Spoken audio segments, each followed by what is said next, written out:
Hey guys, today we're doing the day in the life of a homesteader collab.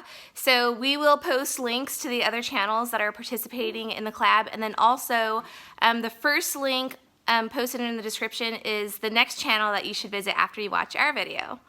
So don't forget to visit Homesteading in Idaho next. Their link is at the top of my description. And don't forget to like and subscribe. We sure would love your support in the homesteading community on YouTube. If you're new to our channel, we live in East Texas and we're currently converting a big monitor barn into a house. And we also do a lot of gardening videos and a lot of DIY videos. We do raise our own chickens, ducks, and guineas and rabbits. And we do have plans to do some cooking videos, so stay tuned for those. We post videos almost every single day and we'd love to hear from you in the comments. So here is a day in the life on our homestead.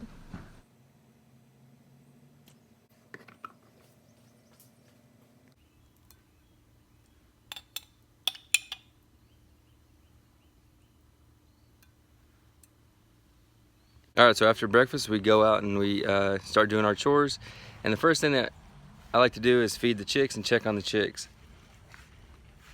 So we're going to go to the barn and check them out.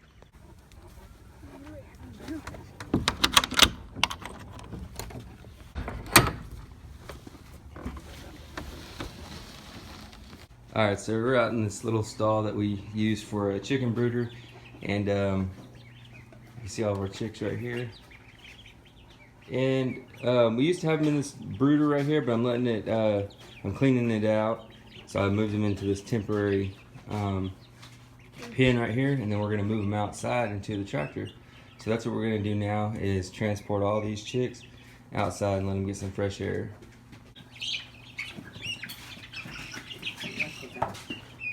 Here, Brooke, he's gonna hand them to you, and you just grab them over the fence. In the tractor. Oh, get back.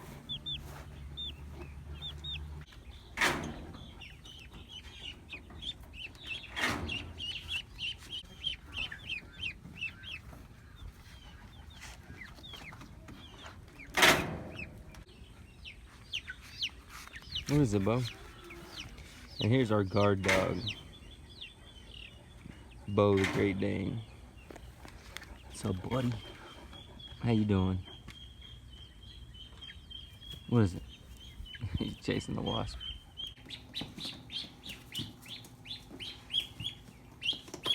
Too fast. Come on, you gotta have quick hands. You'll do that one? Okay. Dad's like circling around. Oh, go. We're around, little ostrich. Good job, dude. Hey. Whoa. Alright, now we need to give them water and food. Blake, you want to give them some food and water? Alright, let's go do that.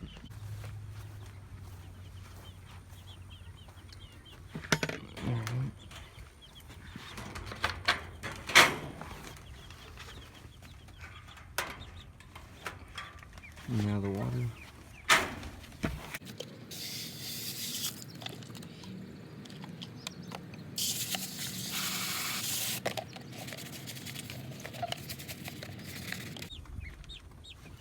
Fresh water, fresh feed, and a clean tractor for them. So I'll probably keep these guys in here for about, I don't know, anywhere from 8 to 10 weeks, and then maybe move them over into our big flock. Alright, now that I got the small chicks taken care of, now it's time to take care of the bigger birds over here. So I'm going to feed them and let them out, let them free range for a little bit. So here we go. Watch out, watch out.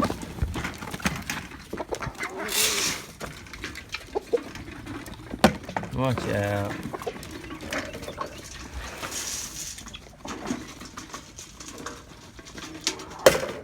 Alright, and while they eat, now I'm gonna go grab the eggs. Looks like they've been pretty busy. We got 2, 4, 6, 8 right now. I'm gonna go ahead and collect these. And since it's starting to warm up, it's late March, we're gonna go ahead and start hatching these out. we're gonna put these in the incubator. Nothing wrong with using your shirt to collect eggs, so I'm gonna go put these in the incubator, and so we can hatch out some chicks. What's up, ducks? What do you think about those ducks, Bo? What's up, girl?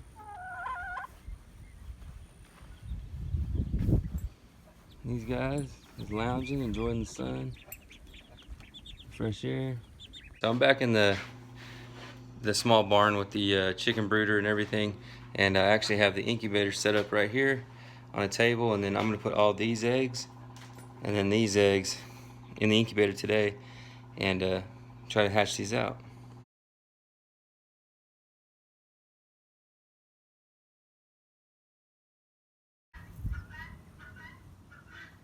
He gets really matted up behind his ears, so I just trim it off if it's real bad. But I have to do this almost every day, but I haven't done it in a couple of days.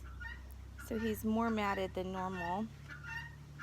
And then in the summertime, when it gets really hot, I usually just shave them completely. Helps keep them cool, because it does get really hot out here. And I do keep them inside. When it gets like extreme temperatures, when it's really cold or really hot, I'll put him in his cage inside.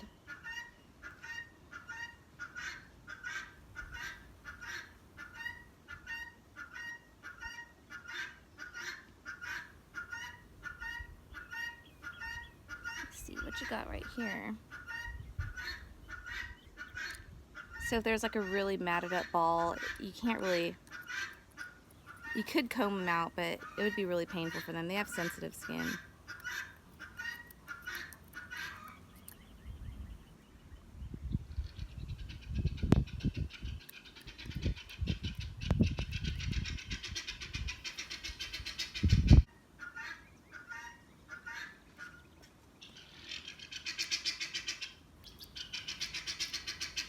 Surprised you didn't knot up your skirt. You didn't knot up your skirt at all, did you? You look pretty clean under there. Yes, you do. You're such a good boy. You're so good.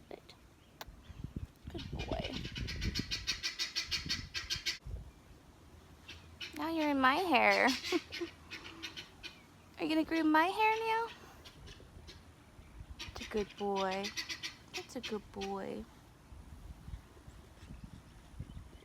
This year we decided to make the watermelon patch a lot bigger so we can give some extra produce away to the food pantry.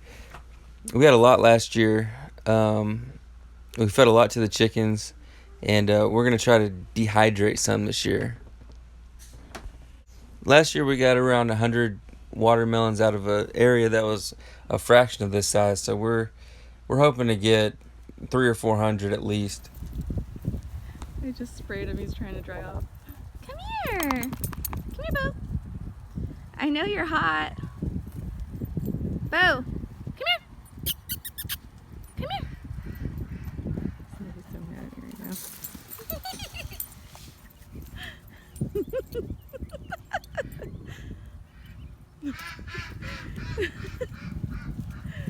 right now.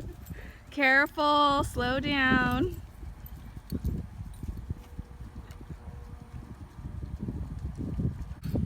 Gotta water my seedlings a little bit. It's been so warm lately. I'm drinking up a ton of water.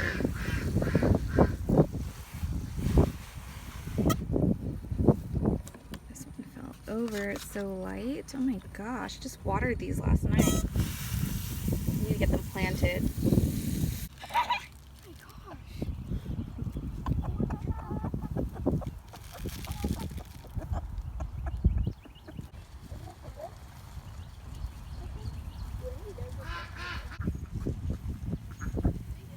He's getting some playtime. Are you excited? Are you excited? You are.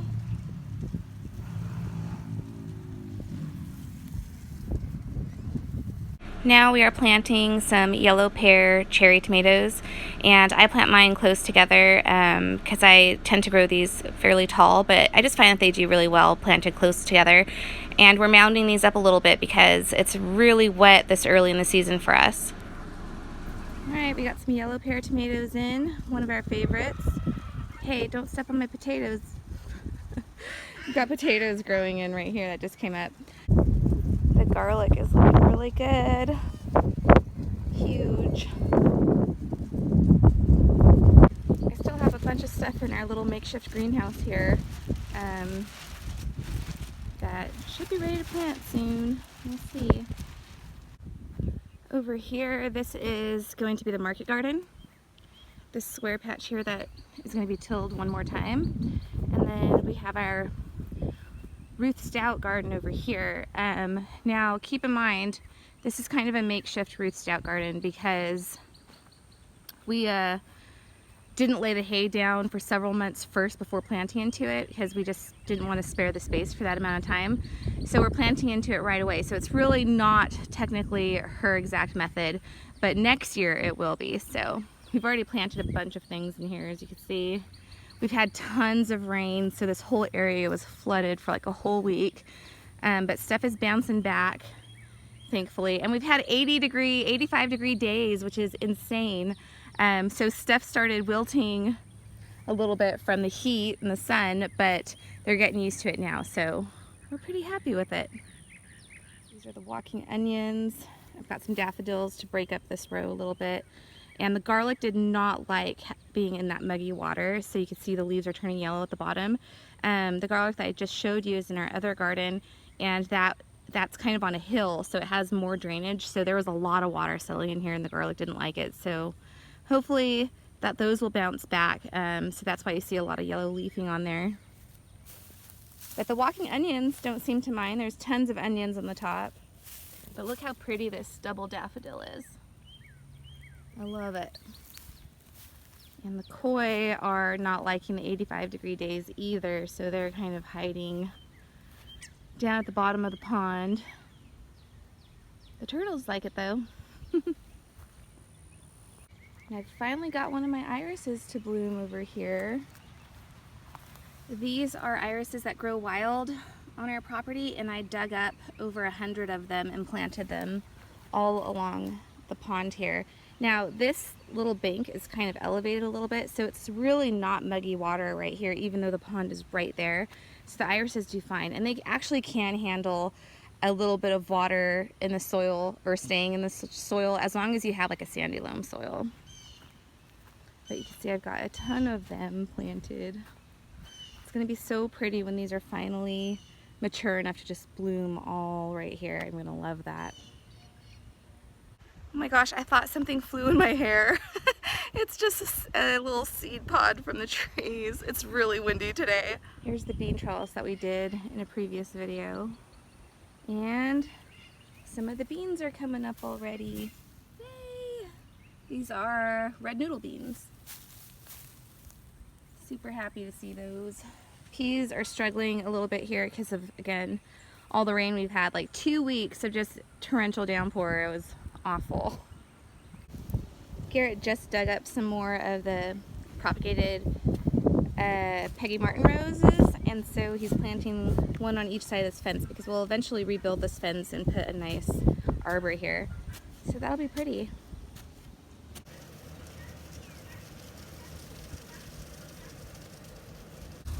My mock oranges are starting to bloom. This is so weird because these are supposed to be double mock oranges, and they were double last year, but this year they're not looking so doubled. Weird. Planted these last year and they're doing really well. I also have this double spirea that I planted last year, and some of them are doubled and some of them aren't. Really interesting, but I love them.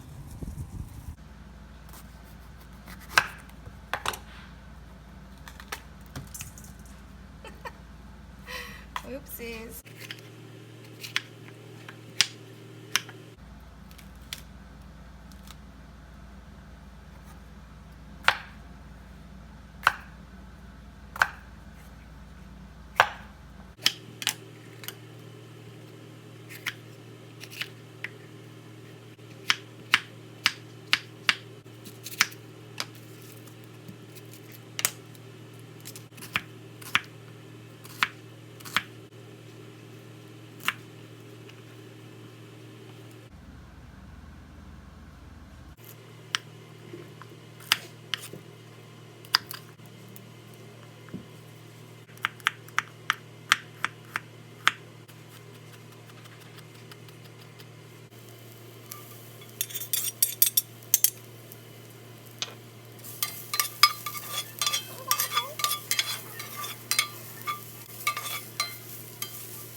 so handsome. Thank you.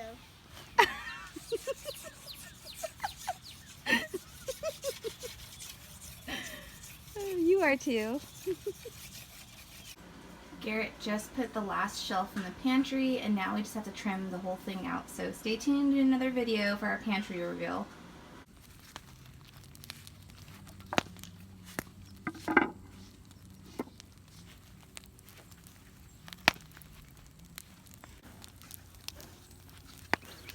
So it suddenly stops, and then you hear the scream. That's the scream. Can I tell my story? Yeah, go ahead. So, Dad, yesterday I saw like a kid with medium bird, which is disgusting. I'll save those for later. Good night.